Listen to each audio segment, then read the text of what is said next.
Max Kellerman recently laid out his case for why Jake Paul might actually topple Anthony Joshua, and his explanation caught a lot of people off guard. Kellerman acknowledged Joshua's technical sharpness and decorated past, but he also highlighted that Father Time is becoming a bigger opponent for him than any fighter in the ring. Jake Paul, on the other hand, enters with youth on his side, more energy, a fresher engine, and the confidence of someone still climbing. Kellerman said if Joshua wants to keep control of this fight, he must rediscover the hunger he had years ago, stay busy, keep the tempo high, and push Jake backward for all 8 rounds. And he's feinting you into counters, and then he's countering the counter. You're going to lose that fight. Joshua has to impose his size, strength, youth, go to the body. He has to be willing to take certain risks. And if he does that... Kellerman pushed back on the belief that Jake is walking into a death trap. He argued that Jake's mindset has gone through a major evolution. He's fought often, faced different levels of pressure, and learned how to breathe calmly under bright lights. Kellerman insists Jake won't freeze on fight night because he's already been in big moments repeatedly. In Kellerman's words, Jake thrives when millions are watching, and he trusts his preparation completely. He even joked that Jake has a 100% chance in the sense that he believes fully in his team, his regimen, and everything he's built. Meanwhile, several analysts predicted a potential upset, claiming Joshua is no longer the unstoppable powerhouse he once was. His reactions aren't as sharp, and he fights more cautiously. They counter that Jake has quietly improved, more disciplined footwork, more strength, and better stamina, making the age gap suddenly very real. Experience that Jake has gained in the 5 years he's been in the sport. To be in your 12th or 13th fight in front of 80,000 people at AT&T Stadium in front of 125 million viewers, that's not experience you can gain normally. So he's going to go into that event very calm and very composed. And I fully believe that he does 100% think he's going to beat Anthony Joshua, yes. What about the weight? Will there be a limit for Joshua? So there's a lot of discussion around the weight. Joshua fought Usyk twice. Both of those times, Usyk was 221 pounds. Joshua was 240 to 245. When Jake fought Mike Tyson last year, 227 pounds. I expect Jake will come in anywhere between 225 and 230, and Anthony Joshua has a weight limit of 245 pounds. There will be those, as you're aware, that will look at it and criticise this fight. There already have been, haven't there? They'll say it's a real mismatch. What would you say to them? Are we going to be watching sport at its purest?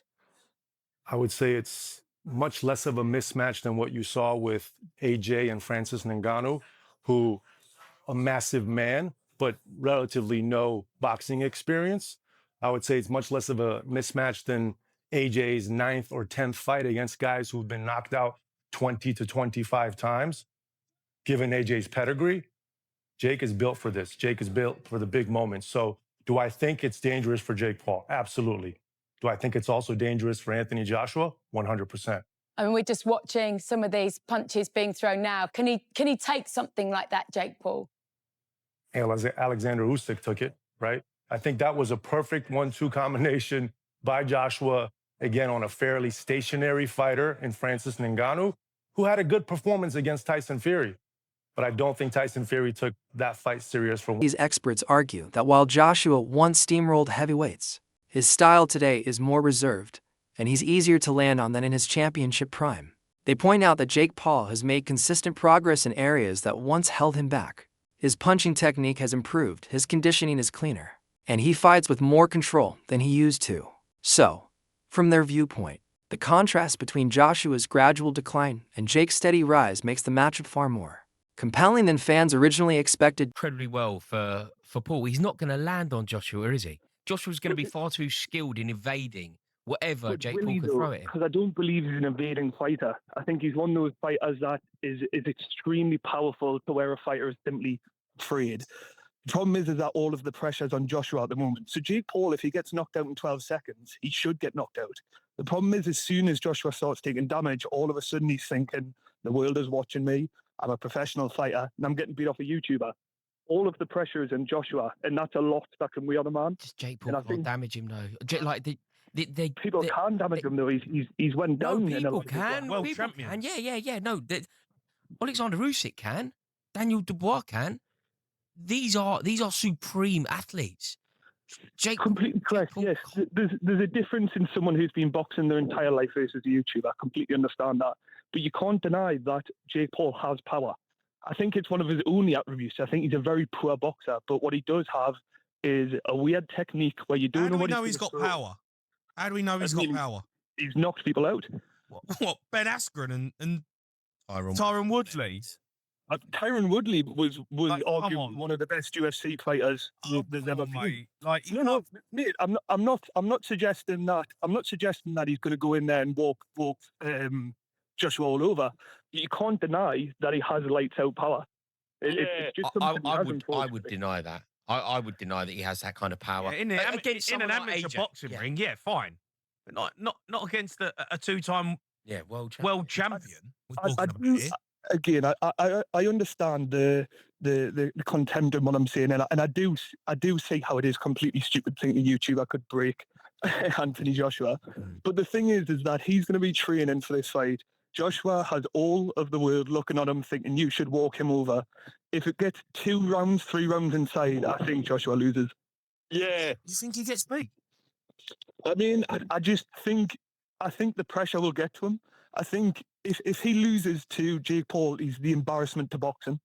And if you get inside 3 rounds where you've not put him away like everyone thinks you will, all of a sudden that pressure to finish the fight as he should is going to gain and gain and gain. Is there any truth in this, Jamie? Can you see a world where Dan's theory is basically this geezer can punch and he therefore has a puncher's chance? I think he's got no chance. Like slim, if none. No chance. None. Literally none. No chance. No, it's one of them, innit? I honestly, without going like extreme, Dan, I think Anthony Joshua, if he could only use one hand, wins the fight. I honestly do. This is the thing, and I love Joshua. You know, he's arguably the pride of Britain when it comes to boxing. He's a great fighter. But could you say he's past his best? Could you say that he's been tested too many times? The thing that it relates to me is when you look at Silva in the UFC, as soon as he got knocked out, his chin became glass. And I think that's the same with Joshua. I don't think he can take a punch anymore. I think he's one of those people where it's almost he damages way too easy now. And it's one of those things where I think when you're a boxer and you've had a few defeats and you've had a few Olympic boxer. Tony Jeff offered a different angle entirely. He explained that Jake Paul has advantages that money can buy and Jake has access to all of them. Jeff said Jake can pay for the best trainers, top-tier strength coaches, elite sports psychologists, master nutritionists, and world-class sparring partners. Financial freedom means Jake can create an ideal camp without cutting corners. Jeff added that Jake understands this is the most important test of his career, so he'll train with more intensity than ever before. And importantly, Jeff emphasized Jake's youth. Younger fighters bounce back quicker, push harder, and usually arrive with more explosive energy